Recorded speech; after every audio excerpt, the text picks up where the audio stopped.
breve, mas eu quero trazer um texto no livro de Atos, no capítulo 8, o capítulo 9 e o capítulo 10. Então começamos com Atos 8, 26.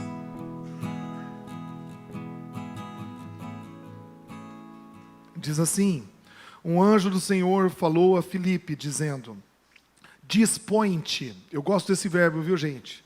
Dispõe-te. E vai para o lado do sul, no caminho que desce de Jerusalém a Gaza. Esse se acha deserto. Ele se levantou e foi. E eis que um etíope, eunuco, alto oficial de Candace, rainha dos etíopes, a qual era superintendente de todo o seu tesouro, que viera adorar em Jerusalém, estava de volta. E assentado no seu carro, ele vinha lendo o profeta Isaías. Então disse o Espírito a Filipe: aproxima-te. Tem uma versão que diz corre. Quem tem uma versão dessa escrito corre? Tem uma versão que diz corre, corra, apressa-te, aproxima-te desse carro e acompanhe-o. E correndo, aqui vem o verbo de novo, Filipe ouviu ler o profeta Isaías e perguntou: compreendes o que vens lendo? E ele respondeu: como poderei entender se alguém não me explicar? Vamos para o capítulo 9 agora. Atos 9, versículo 10. Ora, havia em Damasco um discípulo chamado Ananias. Disse-lhe o Senhor numa visão: Ananias. Ao que respondeu: eis-me aqui. Então o Senhor lhe ordenou: dispõe-te. Olha o verbo de novo. Dispõe-te. E vai à rua que se chama Direita, na casa de Judas, e procura por Saulo, apelidado de Tarso, pois ele está orando. E viu entrar um homem chamado Ananias e impor-lhe as mãos, para que recupere a vista. Ananias, porém, respondeu: Senhor, de muitos tenho ouvido a respeito desse homem, quantos males tem feito aos teus santos em Jerusalém, e para que trouxe autorização dos principais sacerdotes para prender a todos os que invocam o teu nome. Mas o Senhor lhe disse: vai, porque este é para mim o instrumento escolhido para levar o meu nome perante os gentios e reis, bem como perante os filhos de Israel. Vamos para o capítulo 10 agora, versículo 1. Morava em Cesareia um homem de nome Cornélio, centurião da corte chamada Italiana, piedoso e temente a Deus com toda a sua casa, e que fazia muitas esmolas ao povo, e de contínuo orava a Deus. Esse homem observou claramente durante uma visão, cerca da hora 9 do dia, um anjo de Deus que se aproximou dele e lhe disse: Cornélio. Este, fixando nele os olhos, possuído de temor, perguntou: quem é, Senhor? E o anjo lhe disse: as tuas orações e as tuas esmolas subiram para a memória diante de Deus. Agora envia mensageiros a Jope e manda chamar Simão, que tem por sobrenome Pedro, e ele está hospedado com Simão, o curtidor, cuja residência está situada à beira-mar. Até aqui. Queridos, um dia eu estava em casa, minha filha chegou em casa pós-escola e falou assim: pai, aprendi uma brincadeira tão legal com papel. Ai, que legal. Como é que é, Melina? Ela chama U-Stop. Mas como é que é essa brincadeira? U-Stop é assim: você bota umas fileiras assim, aí bota umas assim na vertical, na horizontal, bota nome, cidade, é muito legal. Você pode botar cidade, tem comida. E aí a gente fala assim: U-Stop. Aí eu falei para ela assim: filha, o nome dessa brincadeira é Stop. Não é, pai, é U-Stop. Eles falam U-Stop. Aí conta as letras. Eu falei: eu brinquei muito disso já. E nós brincamos aquele dia. No dia seguinte eu fui fazer uma devocional, lembrando de um texto, e eu aprendi algo muito importante nesse texto, nesses 3 textos que eu li. E aí eu fiz umas colunas, como se eu estivesse brincando de U-Stop. E eu coloquei Atos capítulo 8, Atos capítulo 9 e Atos capítulo 10. Lembre-se, se você gosta de anotar, você já pode fazer isso. Você faz 3 colunas na vertical, coloca Atos 8, 9 e 10. Aí você pode fazer umas horizontais assim, que você vai ver algumas coisas que esses 3 textos têm semelhantes. O primeiro é que em Atos capítulo 8 existe um homem que precisa ser alcançado. Existe um homem que Deus se importa com ele, e que esse homem precisa ouvir a palavra de Deus. Ele está lendo, mas ele não sabe o que ele lê. A gente não sabe o nome desse homem, mas você pode colocar em Atos capítulo 8 que ele é um eunuco.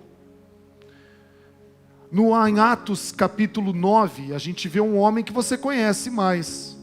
É o Saulo de Tarso. Esse homem precisa ser alcançado. Ele teve um encontro com Deus. Ele precisa ser alcançado agora. Por isso Deus, agora ele vai falar com um profeta, para que ele visite esse homem chamado Saulo. Em Atos capítulo 10, você vê um homem que precisa ser alcançado. O nome dele é Cornélio. Ele e a família dele, eles estão rogando, são as pedras clamando, porque o que eles mais querem é ouvir a palavra de Deus. Eles já praticam o bem. A Bíblia fala que eles dão esmolas para os pobres, para todo o povo. Ele entende que o dinheiro, ele tem mais do que o suficiente para ele, ele consegue dividir com os outros. Ele já faz algo bom. E ele ainda ora a Deus todos os dias, diz a Bíblia. Ele não sabe nem a quem está orando, ele não sabe como orar, mas ele pratica a oração. Eu até faço um parênteses aqui, porque essa é minha casa. E eu vim de um lar evangélico, então eu sei o que eu estou falando. São 45 anos frequentando igrejas, envolvido na obra missionária com os meus pais a início, e desde 97, envolvido na obra missionária. Eu cresci em conferências missionárias, e eu vi diversas, e não era nenhuma dificuldade, irmãos, a gente levantar um recurso para uma viagem dessa, não era. Quando ia para o Paquistão e levantava um alvo, não era dificuldade de levantar o forno para assar o frango, não era. Porque a igreja entendia essa função. E ela ainda entende, essa é uma igreja missionária. A gente sabe do que nós estamos falando. O tempo passou, os meus amigos missionários, e eu também percebi, que parece que fechou um pouco a torneira. A gente tem outros lugares para se investir, e a gente entende a importância disso. Mas a obra não pode parar. E muitas vezes Deus usa o ímpio, você acredita nisso? O cara que nem crente é, Deus usa eles para pagar a viagem para o crente para ir para longe. Eu estou falando isso porque eu já vivi mais de uma vez isso. É uma luta, querido, você não faz ideia. Quando existe uma viagem missionária, um alvo, uma situação, uma luta. Eu mando projeto missionário para umas 30 pessoas, para umas 20 igrejas. Todas aquelas que eu já passei ao longo desses anos. Muitos vêm assim, olha, nós vamos orar por você. E eu fico tão feliz saber que alguém está orando por nós. Alguns só falam, eu vou orar porque essa é a melhor desculpa que a gente tem. A gente vai orar, viu? Vai orar. Não, vamos orar. E não ora. Eu tenho um amigo que diz que a maior mentira do crente é, vamos orar. Porque é a maior desculpa que a gente tem. Eu estou com um problema. Eu sei, vamos orar, né? Vamos orar. É a maneira de você cortar o assunto. Aí você fala, vamos orar, e às vezes você esquece. E muitas vezes o ímpio tem levantado os recursos. É o que acontece com esse homem, o Cornélio. Ele está ajudando. Para ele o dinheiro não é problema. Ele está ajudando. Nem sabe o que está fazendo. Nos 2 últimos anos, quem pagou boa parte das nossas viagens missionárias, que foram várias, foi uma cooperativa de crédito, um banco. Nem crente ele era. E eu falei para ele, olha, quando eu voltar a gente faz alguma coisa aqui. Ele falou, não precisa dessas coisas não. É a igreja que pede para a gente fazer alguma coisa depois, né, para dar satisfação e tudo mais, a importância disso. Mas ele não entende que isso é importante. Então esse é o coração de Cornélio. Está fazendo bem, mas a alma está clamando. No capítulo 8, eu vejo uma região geográfica que precisa ser alcançada. Que acontece no capítulo 9 e no capítulo 10. No capítulo 8 a gente leu que esse etíope, esse eunuco, ele morava num país que se chama Etiópia. Fica na África. Eu estive lá o ano passado. Ele era um etíope. Então a palavra vai alcançar esse eunuco, que eu não sei o nome dele. Quando chegar no céu, quem chegar primeiro pergunta o nome dele. Pode ser? Quando chegar no céu, eu vou perguntar, cadê o eunuco? Quero te chamar pelo nome. Esse homem, ele morava num país chamado Etiópia, é um continente, chama continente africano. Aí no capítulo 9, a gente vê um homem que precisa ser alcançado, que é o Saulo, que ele é de Tarso. Tarso é uma cidade que hoje ficaria na Turquia. E essa região a gente chamava antes de Ásia Menor, mas é um continente chamado Ásia. Eu já tive nessa região. Então a palavra de Deus vai alcançar esse homem chamado Saulo, para que alcance um continente. E no capítulo 10 a gente vê um homem que ele era da corte italiana, um romano, ele era um centurião romano. E a palavra de Deus vai chegar agora num outro continente, chamado Europa, lá em Roma, na Itália. Aí eu vejo uma curiosidade no capítulo 8 também, no capítulo 9, no capítulo 10, que Deus, quando nos chama, Ele não nos deixa dúvidas. Eu creio num Deus que me dá direção. Eu não saio, já fiz isso no passado, quem sabe na minha imaturidade missionária. Eu não saio para uma viagem missionária sem ter a certeza que Deus está no negócio. Já fiz algumas viagens que eram do meu coração, confesso. Não entendi, eu achei que era só fazer. Aí a gente acaba confundindo o ativismo, que são pessoas que não conseguem ficar paradas e que precisam fazer algo, com o que é chamado missionário. Hoje eu só quero ouvir o chamado. Eu não quero mais fazer atividade por atividade. Isso acaba com o meu físico, acaba com a minha família, me distancia dos meus filhos, me distancia da minha comunhão como igreja. Deus dá uma direção e deixa claro para Filipe.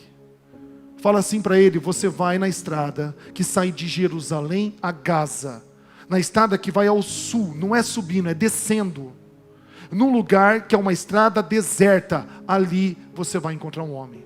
Você está entendendo? Deus dá um endereço, não há dúvidas. Mas Senhor, eu não entendi direito. Vamos de novo, Filipe, vamos lá. Tem uma estrada, é só uma, Jerusalém a Gaza. Ah, mas pode subir ou descendo. É descendo, é sul. Mas em que momento? É no momento que a estrada fica deserta. Ali você vai encontrar um homem. Isso acontece no capítulo 8. No capítulo 9, o Ananias recebe uma orientação. Você vai na casa de Judas, não é aquele mesmo Judas, tá? É o outro Judas. Você vai na casa de outro Judas, também tem o nome de Judas. E ele fica, essa casa fica na rua direita. Não é que fica virando à direita. O nome da rua está em D maiúsculo, é o nome dela. Rua direita. E você vai procurar por um homem chamado Saulo, e ele vem de Tarso. Você está entendendo? Existe uma direção, querido. Mas Senhor, e se eu chegar lá, na rua direita, são tantas casas, eu ficar perdido? Você vai procurar por um homem chamado Saulo. E se tiver dois Saulos? Você pergunta qual que veio de Tarso. Não há dúvidas. No capítulo 3, você vai ver, no capítulo 10, perdão, você vai ver nesse terceiro exemplo, que existe uma direção também. Olha, agora você vai descer, você vai para Jope, aquela cidade portuária. Lembra aquela que Jonas foi também? É lá, para esse mesmo lugar. Você vai para Jope, vai ter uma casa na beira do mar, e você vai procurar por um homem chamado Simão. Simão Pedro. Ele vai estar na casa de outro Simão, só que esse Simão, ele tem uma profissão, ele é curtidor, trabalha com couro, e não tem como você errar. Existe uma direção, querido. Tem gente que às vezes fala: estou perdido, eu não sei para onde, eu não sei, mas eu vou mesmo assim, mas eu não sei. Deus não é um Deus de confusão, é um Deus de direção. Ai, mas eu ainda não recebi a resposta. Então espera. Ai, eu não estou em paz, então espera. Meu Deus não é um Deus de confusão, é um Deus de paz. Que a paz seja o seu juiz. É assim que a gente quer ser direcionado no nosso chamado. No capítulo 8 tem outra coincidência também, com os 3 capítulos. No capítulo 8 tem um regime que precisa ser alcançado naquele país. Esse eunuco etíope, ele era um tesoureiro. Ele cuidava de todas as finanças da rainha Candace. Esse homem trabalhava com dinheiro. Era o homem do dinheiro do país. Deus vai alcançar um homem, vai alcançar uma nação, vai alcançar um continente, vai alcançar um regime financeiro. alcançando um homem que trabalha com finanças, essas finanças vão ser bem administradas. No capítulo 9 existe outro regime, eu chamo esse regime de conhecimento, porque Saulo era o homem do conhecimento. Tantos livros nos deixou, tantas cartas. Era um homem que pregava a todos, falava mais do que uma língua, treinado por Gamaliel. Homem que sabia o que estava conversando, e quando ele falava, todos sentavam ao seu redor. É um regime que vai ser alcançado. Vai chegar lá em Atenas, no lugar onde todo mundo só pensava em conhecimento, e esse homem vai falar com propriedade. É um regime, é o regime do conhecimento. Nos dias de hoje, seriam as faculdades, as escolas. No capítulo 10, a gente também vê um regime que precisa ser alcançado. Esse homem é um centurião. O centurião não é um homem que usa um cinto grandão. O centurião é um homem que cuida de 100 homens. Ele cuida de uma centúria. São 100 homens. Esse cara é um comandante. É um centurião. Esse homem vai se converter. E agora ele vai ser um homem de Deus dentro do exército. É um regime militar. Você está entendendo o que Deus está fazendo em lugares diferentes? Agora eu vejo um homem que vai ser usado. No capítulo 8, no capítulo 9, no capítulo 10. O nome dele é Filipe, no capítulo 8. No capítulo 9 é o Ananias. E no capítulo 10 é o Pedro. Esses 3 homens têm dificuldades, na minha opinião. Na minha interpretação. O Filipe, ele tem que correr atrás. Deus tem que falar para ele, corre rapaz, a carruagem está passando, corre. Eu não sei se ele estava meio desacreditado, um pouco cansado, um pouco preguiçoso. Deus tem que falar para ele, corre. E Deus vai usar Filipe, o evangelista. No capítulo 9, a gente vê Ananias com medo. Senhor, eu bem sei o que estão falando desse Saulo. Ele chegou com cartas, são autoridades para prender e para matar todo mundo. Ele respira ameaças de morte. Faz isso comigo não, Senhor. Ele está com medo. E Deus vai usar um homem medroso. Pode ir. Eu já sabia que você ia ficar com medo, por isso apareci com ele em sonho e falei que Ananias está indo lá, ele está esperando você. Pode ir. No capítulo 10 a gente vê um homem chamado Simão Pedro, que é um religioso. Se você continuar lendo o texto, você vai ver que ele não quer ir, porque ele só quer pregar para os judeus. Tanto que enquanto estão indo buscar ele, tem aquela linda cena. Próximo da hora do almoço, ele sobe numa sacada, na parte mais alta da casa. E ali ele tem uma visão. É um lençol bem grande, segurado pelas 4 pontas, onde tem todos os tipos de animais. E ele está com fome. E Deus fala para ele, o próprio Deus, pega um desses animais e come. E ele falou, não, jamais sou judeu. O que é isso, Deus? Não vou pegar, não vou me contaminar. Não vou pegar. Deus aparece 3 vezes para ele. Pega, mata e come. Não, não, não. Que isso? Eu sou judeu. Eu sei onde eu fui criado. São 3 homens com 3 dificuldades diferentes. Agora, sabe o que é mais incrível? E finalizo aqui. É que no capítulo 8 tem uma figura divina. Tem um anjo, gente. O anjo aparece para Filipe, vai na estrada. No capítulo 9 é o próprio Deus. É Jesus que aparece para Saulo e o próprio Deus fala com Ananias. Ananias, eu, o próprio Deus, quero falar para você. Vai falar com Saulo. E no capítulo 10 a gente vê um anjo também. Um anjo aparece para Cornélio, para dizer, vai buscar Pedro. Tem 3 figuras divinas. E por que Deus não usa eles? Não é tão mais fácil? Usa o anjo, gente. Quem não se converte vendo o anjo? Quem? Aparece esse anjo na frente desse etíope, ele começa a chorar. Porque de acordo com o que a Bíblia fala, o anjo não é tão bonito quanto você imagina não. É grande, cheio de olho, as asas, enfim. Aparece um anjo na frente dele. No capítulo 9 é tão mais fácil. Por que Deus não aparece em sonho para Saulo, gente? Tão mais fácil. Para que incomodar o pobre do Ananias? Tanta coisa para fazer. E no capítulo 10, o anjo apareceu já direto para Cornélio. É o único que o anjo aparece direto para ele. Senhor, faz a obra, estamos perdendo tempo. Usa esse anjo aí. Está com vocês. É porque Deus quer usar você, querido. Nós falamos isso ontem e você precisa guardar isso. Deus não precisa de você, tá bom? Tá? Porque tem gente que acha, Deus precisa muito de mim, eu sou muito bom. Deus não precisa de você. Deus não precisa nem dos seus talentos, das suas habilidades, não precisa, Ele que te deu. Ele dá para outro. Deus não precisa do seu dinheiro também. Porque Ele não tem problema com dinheiro. Mas Deus conta com você. Você consegue entender a diferença? Ele não precisa, mas Ele conta com você. E para você que conhece, não é como aquele eunuco que diz assim, como é que eu vou entender se ninguém me explica? Você já sabe. Para você é um prazer fazer parte dessa obra. Para mim é um prazer poder ser um instrumento nas mãos do Senhor. E os 3 capítulos, depois eu gostaria muito que você lesse de novo. Os 3 capítulos terminam com algo lindo, e se chama batismo, transformação de vida. A Bíblia fala que o eunuco está ali, Filipe começa a pregar para ele, mas ele está falando de quem esse profeta? É dele ou é de outro? É de outro, é Jesus. Ele que vai vir como ovelha muda.